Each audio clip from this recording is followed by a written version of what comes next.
Hello all, இன்றைக்கி நான் ப்ரெட்டை வச்சு ஒரு சிம்பிளான ஹல்வா பண்ண போகிறேன். பட் இது டேஸ்ட் ரொம்ப நல்லாயிருக்கும்.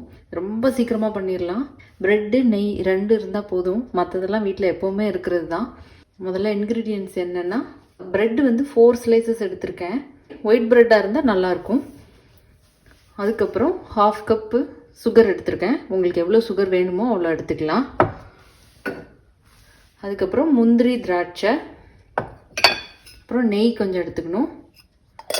நெக்ஸ்ட் அந்த ஃப்ளேவருக்காக வெனிலா எசன்ஸ் எடுத்திருக்கேன். வெனிலா எசன்ஸ் இல்லாட்டி ஏலக்காய் பவுடர் சேர்த்துக்கலாம். உங்களுக்கு எது விருப்பமோ அது சேர்த்துக்கலாம். இவ்வளோ தான் இன்க்ரீடியன்ஸு. இப்போ இதை எப்படி பண்ணுறதுன்னு பார்க்கலாம். முதல்ல நம்ம சின்ன சின்ன ஸ்லைஸாக அந்த ப்ரெட்டை வந்து கட் பண்ணிக்கணும். ஏன்னா நம்ம வந்து நெய்யில் வந்து கொஞ்சம் ரோஸ்ட் பண்ணணும் முதல்ல.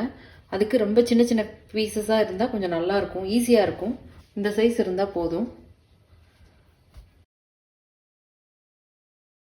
நெக்ஸ்ட்டு பேன் சூடானதும் அதில் நெய் விடுறேன். ஃபஸ்ட்டு முந்திரி பருப்பு, திராட்சையை வறுத்து எடுத்து தனியாக வச்சுக்கலாம்.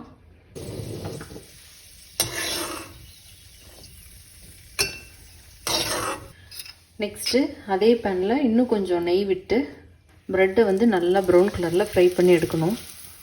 அந்த ப்ரௌன் கலர் தான் நம்மளுக்கு ஹல்வாவுக்கு நல்ல கலர் கொடுக்கும். கிறிஸ்பியாக வர்ற அளவுக்கு நெய்யிலேயே நம்ம வந்து இந்த ப்ரெட்டை நல்லா டோஸ்ட் பண்ணி எடுத்துக்கணும். இன்னும் கொஞ்சம் உங்களுக்கு ப்ரௌன் கலர் வேணும்னா இன்னும் கொஞ்சம் நேரம் நல்லா நீங்கள் ஃப்ரை பண்ணி எடுத்துக்கலாம். எனக்கு வந்து இந்த அளவுக்கு ஃப்ரை பண்ணால் போதும்னு நினைக்கிறேன். நான் அதனால் இது இப்போ எடுக்கிறேன். நெக்ஸ்ட்டு அதே பேனில் கொஞ்சம் தண்ணி விட்டுக்கலாம். ஒரு 3 கப் தண்ணி விடுறேன். தண்ணி நல்லா கொதித்ததுக்கப்புறம் அதில் சுகர் சேர்க்குறேன். சுகர் நல்லா கரையணும். அதோட ஒரு 1/4 டீஸ்பூன் வெனிலா எசன்ஸ் சேர்க்குறேன். இப்போ போட்ட சுகரெல்லாம் தண்ணியில் நல்லா கரைஞ்சிருச்சு. தண்ணியும் நல்லா கொதிக்க ஆரம்பிச்சிருச்சு.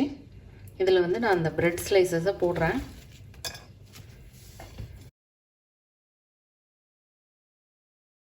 தண்ணி கொஞ்சம் கூட விட்டால் கூட பரவாயில்ல. தண்ணி கம்மியாக விட்டால் சீக்கிரம் அந்த ப்ரெட்டெல்லாம் தண்ணி அப்சர்வ் பண்ணும்.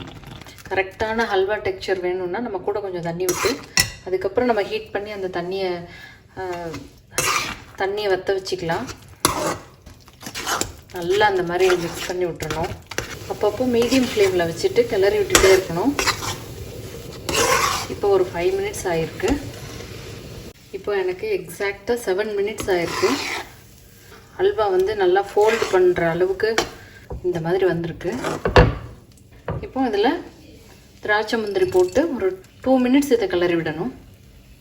இது பண்ணுறதுக்கு மொத்தமாகவே 10லேருந்து 15 நிமிஷம்தான் ஆகும். இந்த அளவுக்கு வந்தால் போதும். டேஸ்டியான ப்ரெட் ஹல்வா ரொம்ப ஈஸியாக ரெடி ஆயிடுச்சு. இதை நீங்களும் மறக்காமல் ட்ரை பண்ணி பாருங்கள்.